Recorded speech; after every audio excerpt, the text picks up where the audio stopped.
स्त्री आणि किर्लोस्कर मासिकाच्या सहसंपादिका आणि साप्ताहिक सकाळच्या कार्यकारी संपादिका म्हणून 25 वर्ष मोठ्या माणसांसाठी पत्रकारिता केल्यावर संध्याताई टाकसाळे यांनी त्यांच्याच शब्दात सांगायचं तर पत्रकारितेपेक्षा खूपच अधिक रोमहर्षक अशा बालसाहित्य संपादनाच्या क्षेत्रात पदार्पण केलं. प्रथम बुक्स ह्या नफानिरपेक्ष प्रकाशन संस्थेच्या त्या ज्येष्ठ संपादिका आहेत. जगातल्या उत्तमोत्तम बालकथांचा अनुवाद करून भारतातल्या मुलांना त्यांच्या त्यांच्या मातृभाषेत ती पुस्तकं उपलब्ध करून देण्याचं म्हणजे खरोखर आईच्या हाताने लहान मुलाला घास भरवण्यासारखं वात्सल्यपूर्ण काम प्रथम बुक्सच्या माध्यमातून संध्याताई करत असतात. पण आपल्याला हे ऐकून आश्चर्याचा धक्का बसेल की याच वत्सल स्त्रीनं 1991 साली चक्क लाहोरपर्यंत धडक मारली होती. सिंगापूर स्थित आशियाई जनसंपर्क संशोधन केंद्राने महिला पत्रकारांचं संपादकीय व्यवस्थापन या विषयावर लाहोरमध्ये एक कार्यशाळा आयोजित केली होती आणि त्यावेळच्या तरुण पत्रकार संध्याताई टाकसाळे यांची त्या कार्यशाळेसाठी निवड झाली होती. मराठी भाषेच्या सेवेसाठी 2001 साली त्यांना मराठी रत्न पुरस्कार मिळाला होता. अंगणवाडी शिक्षकांना मार्गदर्शन करण्यासाठी महाराष्ट्र शासनातर्फे प्रकाशित होणाऱ्या अंगणवाडी याच नावाच्या मासिकाच्या मानद संपादिका म्हणूनही त्यांनी काम केलेलं आहे.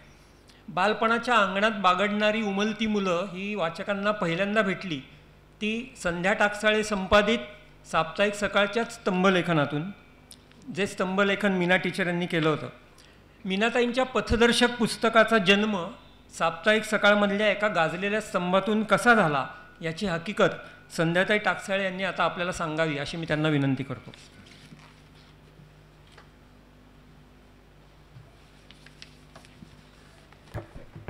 नमस्कार. आज हे पुस्तक प्रकाशित झालं याचा खूप आनंद होतो आहे आणि शिवाय त्या नव्या मुखपृष्ठासह झालं आहे त्याचाही होतो आहे. त्यामुळे प्रकाशक आर्ष प्रकाशनाचे प्रकाशक दिलीप चव्हाण, रोहित आणि गायत्री सगळ्यांचं मनापासून आभार, कारण हा सगळा खजिना तुम्ही पुन्हा एकदा सगळ्यांसाठी खुला करताय. मीनाताईंनी बालशिक्षणात किती प्रयोग केले किंवा अभिनव आणि न्यू इंडियासारख्या शाळा रुजवल्या, त्याचे पुढे मोठे वृक्ष झाले, हे आत्ता आपण या सगळ्या शिक्षिका किंवा चितळे यांच्याकडून ऐकलं. माझा मीनाताईंशी संबंध आला तो पालक म्हणून तर होताच, त्या पुढच्या काळामध्ये मित्रत्वाचं म्हणजे मीनाताई आणि चंदावरकर सर या दोघांशी खूप मित्रत्वाचं नातं जुळलं. आम्ही मुकुंद आणि मी अनेक वेळा त्यांच्याकडे जात असू. पण याची सुरुवात झाली ती संपादक आणि लेखक या नात्यातून. जर्नलिझम झाल्यानंतर मी स्त्री मासिकात उपसंपादक म्हणून काम करत होते आणि त्यावेळेला पुण्यातल्या बालशाळा असा एक मी मोठा लेख करायला घेतला आणि त्यावेळेला पुण्यातल्या अनेक शाळामध्ये मी गेले, तिथे काय चालतं, कशा प्रकारचं म्हणजे हे जे बालवाड्या चालतात त्याच्याविषयी तो मोठा लेख होता. आणि त्याच वेळेला मी अभिनव शाळेला भेट दिली आणि मीनाताईंशी पण बोलले.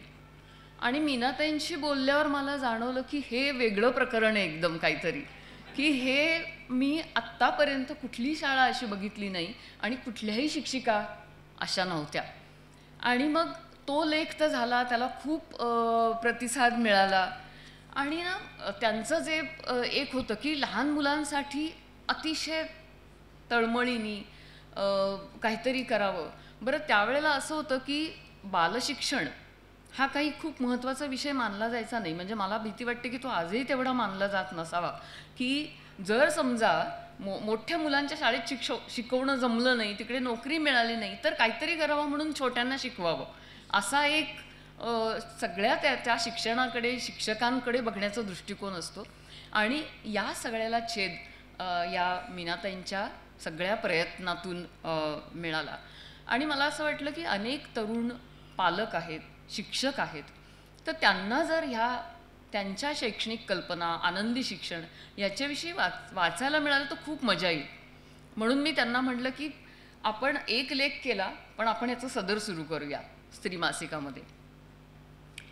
सदराची आठवण केली, पहिल्यांदा त्या म्हणाले की बघू, करू, माझं सध्या खूप काम चालू आहे असं त्यांनी मला एक सतत त्या काहीतरी सांगायच्या. खरं तर आजच्या भाषेत बोलायचं तर मीनाताईंच्याकडे जबरदस्त कंटेंट होता. नंतर तो कंटेंट लोकांपर्यंत किंवा पालकांपर्यंत, शिक्षकांपर्यंत पोचवायला अतिशय डौलदार संवादी मराठी भाषा त्यांच्याकडे होती. मला असं वाटतं की त्यांची भाषा हा खरोखरच एक वेगळ्या पद्धतीने बोलायचा विषय आहे. या एका छोट्या 5 मिनिटामध्ये तो नाही बोलून होणार. आणि हे सगळं असताना त्या का लिहित नाही आहेत, तर मी आता तुम्हाला सगळं सांगणार नाही, कारण हे पुस्तक आहे. आणि या पुस्तकाच्या प्रस्तावनेत त्यांनी म्हणले की त्या पहिल्यांदा लिहायला का तयार नव्हत्या. मग मी हे पाठपुरावा त्यांचा अजिबात सोडला नाही आणि शेवटी 6-7 वर्षानंतर त्या लिहायला तयार झाल्या. सदराची रचना करताना नेहमी असं एक असतं की त्यात काय नाही आहे ते पहिल्यांदा ठरवायला लागतं. म्हणजे आम्ही दोघींनी असं ठरवलं की सेल्फ हेल्प प्रकारचं हे चमकदार पुस्तक नको.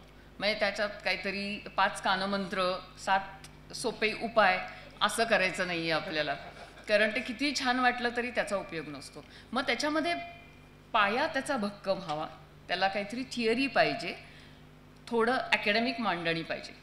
पण ॲकॅडमिक मांडणी पाहिजे तर ती नुसतंच कंटाळवाणं पण नको. मग त्याच्यात अनुभव पाहिजेत.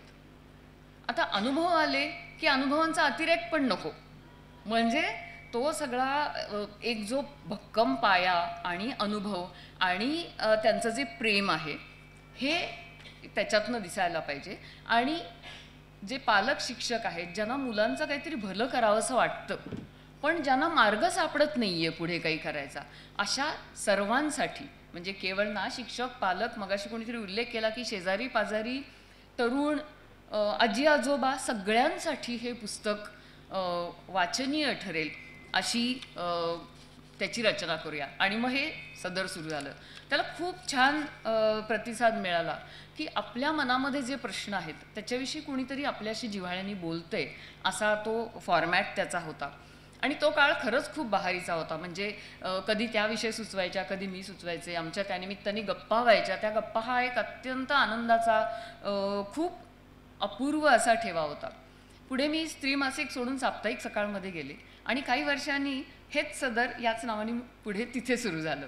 आणि त्यावेळेला आणखीन नवीन विषय त्याच्यामध्ये आले आणि मीनाताईंनी पण, म्हणजे त्या मोठ्या वाचक वर्गाला तो पण कॉलम अतिशय आवडायला लागला. आणि मला आठवते की मीनाताई अतिशय सुंदर सुंदर अक्षरामध्ये, आखीव कागदांवर छान अक्षरात ते लिहून द्यायच्या.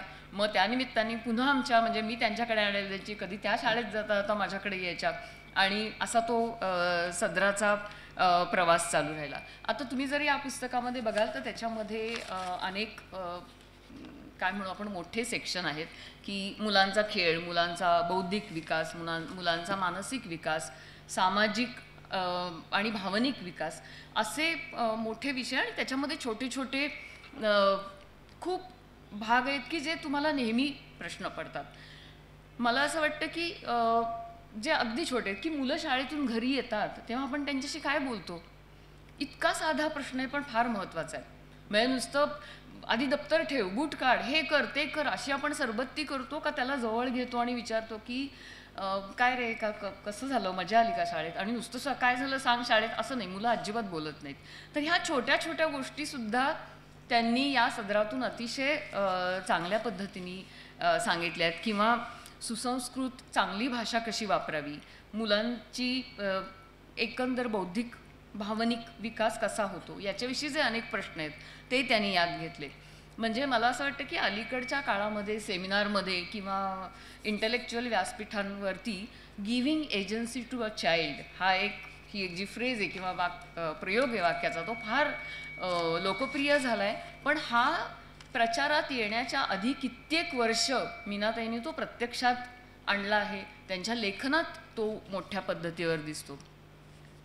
आणि मला असं वाटतं त्यामुळेच मराठी माध्यम का इंग्रजी माध्यम याच्या पलीकडे जाऊन मीनाताईंची शाळा आणि ती मुलांचं भलं करणारी, पालकांची आणि शिक्षकांची हितगुज साधणारी आणि त्यामुळे मुलांना आनंदाची वाटणारी अशी ती होती. त्यामुळे हे बाकी प्रश्न सगळे म्हणजे आम्ही सुद्धा कुठल्या माध्यमात टाकायचं तर मीनाताईंच्या शाळेत टाकायचं, हा इतका सोपा त्याच्यावरती आम्ही उत्तर शोधलेलं होतं. मीनाताईंची ही शाळा आणि पुस्तक हे दोन्ही किंवा त्यावेळेला कॉलम वाचल्यावर सगळ्या पालकांना वाटायचं की मुलांचं तर ठीकच आहे पण आपण या शाळेत असतो तर फार बरं झालं असतं. कारण तेवढी मजा आणि हे सगळं एरवी कुठे मिळणार होतं. आणि दुसराही मला वाटतं एक सुप्त भाग त्याच्यामध्ये असा होता की पालकांशी बोलायला पण मीनाती थोड्याशा कडक होत्या. आता अनेक पालकांना हे कदाचित जाणवेल की म्हणजे उदाहरणार्थ कोणी असं म्हणलं की आम्हाला पालक सभेला यायला अजिबात वेळ नाही आहे कारण ऑफिसचं महत्त्वाचं काम आहे, तर त्या म्हणायच्या नाही मग तुम्ही आमच्या शाळेत मुलाला टाकू नका कारण मुलाला ज्यांना मुलासाठी एवढा वेळ देत नाही त्यांच्यासाठी आमची शाळा नाही आहे. तर हे इतकं पटण्यासारखं आहे की त्यामुळे अनेक पालकांना असं वाटायचं की आपणही लहान होऊन या शाळेत जावं, इतकी ती चांगली शाळा होती.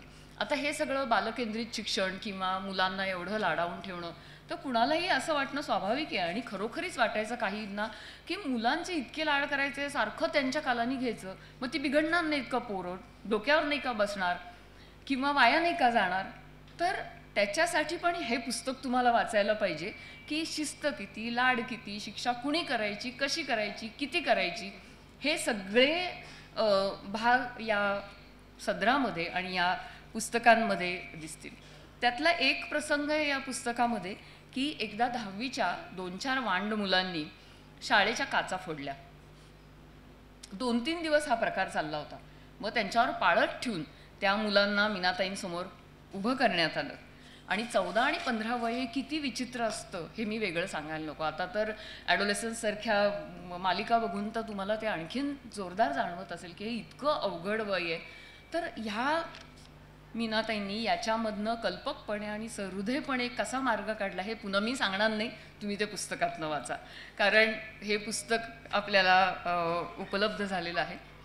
मी जास्ती वेळ घेणार नाही, फक्त मीनाताईंचं एक शेवटचं वैशिष्ट्य मी सांगते की जे त्यांच्या स्वभावात होतं, जे त्यांच्या अनुभवातलं होतं आणि जे त्यांच्या लिखाणामध्ये सतत प्रतिबिंबित झालेलं तुम्हाला दिसेल ते म्हणजे अनुभव आणि ज्ञान आणि कळकळ यांचा मी मगाशी उल्लेख केला.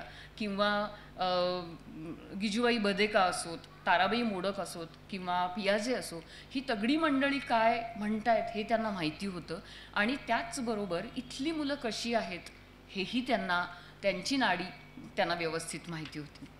आणि ह्या पलीकडे जाऊन त्यांच्या लिखाणामध्ये हे पुस्तक का म्हणजे मगाशी दिलीप चव्हाण म्हणाले की हे आजही तुम्हाला तेवढंच ताजं पुस्तक का वाटतं, तर त्याचं मला असं एक कारण वाटतं की मीनाताईंची जी दृष्टी होती, ज्याला आपण व्हिजन म्हणू, ती याच्यामध्ये तेव्हापासून आहे. आणि ही दृष्टी त्यांची जी आहे ती मराठी आहे, देशी आहे, आंतरराष्ट्रीय आहे.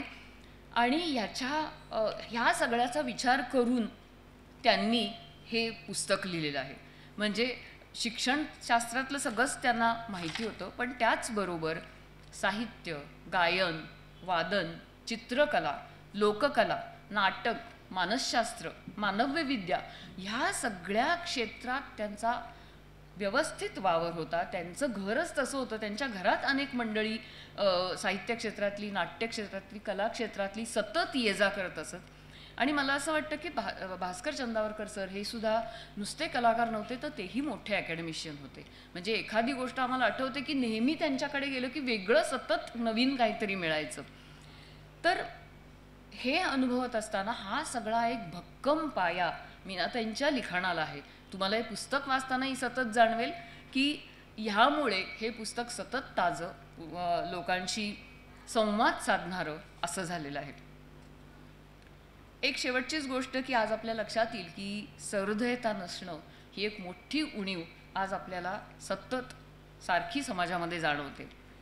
आणि मीनाताईंचं लिखाण हे त्या सहृदयतेला साथ घालणारं, तिला जागवणारं असं आहे. आणि हे लिखाण आज या निमित्ताने पुन्हा एकदा आपल्यासमोर आलं, चांगल्या पुस्तकरूपाने आलं, नवीन पद्धतीने आलं.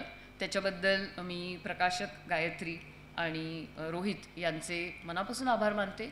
शिवाय तुमच्या सगळ्यांबरोबर मीनाताईंच्या आठवणी आज आपल्याला इथे वाटून घेता आल्या याबद्दलचा आनंद व्यक्त करते आणि थांबते. धन्यवाद.